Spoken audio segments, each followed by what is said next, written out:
How many times have you done recordings in here? Never, ever, never. Ever. Oh, We lived in here. Making records? No, lived in here. Yeah. Since we were little boys. What's it like being back?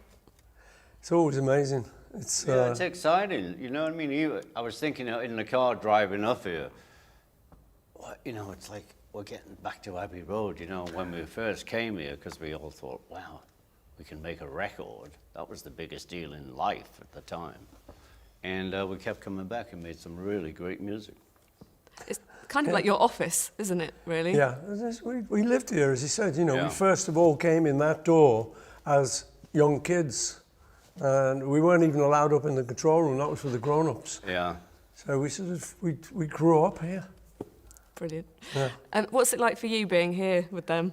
Amazing to be here with them, and I've been here before. I've recorded movie scores here, and even recorded in this famous studio too. But you know, I'm just enjoying these two guys. I don't know, just feeling the vibrations of this place. Excellent. That was a great track. Now, watching the film for you two, Yeah. did it bring back memories? Oh, yeah. Yeah, because I hadn't seen the Hollywood Bowl stuff in 100 years. So it did bring back memories of us being live. And actually I was tweeting about the sound on the live record. Incredible. Which is what Giles has done, Giles Martin. Because you couldn't really hear anything. We couldn't hear anything. It was just screams. And the recording was pretty much that. But he's done, you know, some modern technology on it and managed to get our playing through. So it's even better than it was. I think people have to realize we only played with the house PA. So it's not like now, you know, he has a huge box of tricks. I go into a huge With a little sound. box of tricks. With a little. You know, it's incredible now, but we just plug into the house PA. You So know. now on the album, people can finally hear what you're playing. So that's far out. Yeah. Well, that was one of the things when the possibility was brought to me. Would you want to, you know, make a documentary about this touring period? One of the things that they'd come across was more footage, ways to extend the songs, to look behind the scenes, you know, more and more detail, but also these bootleg soundboards that Giles could take, and so we could extend that. So the jumping off place was, you know, the Beatles from that period live. You know, let's allow people to remember just what a great live band they were. For me, as a director, storyteller, I became really interested in the story of that journey, and I thought it was kind of a brilliant idea to look just at the touring years, because it made it a sort of an adventure story and a sort of a survival story when you look at how much they grew as artists, and as individuals, and everything that they coped with through Beatlemania and everything, the craziness that was going on in the world outside them. I love the fact that you've called it a survival story. I think that's great. Yeah. Did it feel like you were going Here through we that are. kind of We thing? survived, yeah. It felt like that at the time. You know, it's funny to say how it felt because it was so crazy.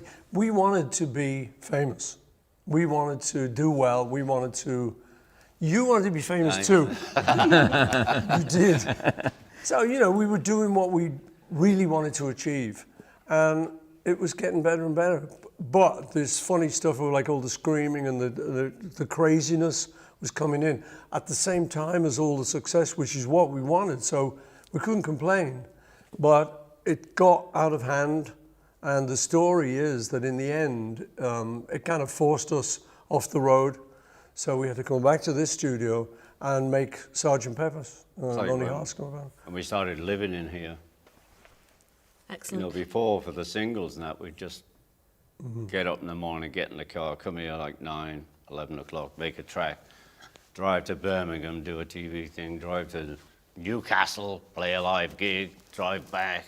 It was like mad, you know what I mean? It was like, But then eventually we did kind of move. Then we lived here and after we stopped got touring. off the road. I have to ask you about the segregation issue, obviously, when you went over to the States. I didn't know anything about that at all. So basically you got there and put your foot down and said that we're not going to play to split Yeah, you know, audience. that was one of the great things for me that Ron and his team found. You know, we were kind of quite intelligent guys looking at the political scene. And coming from Liverpool, we played with black bands and the black people in the audience. It didn't matter to us, you know. So we went to the States and we played Jacksonville, and we heard that the whites and the blacks were going to be segregated. We just went, whoa, no, you know, no way. And we actually forced them then, which is very early on, you know, in the 60s,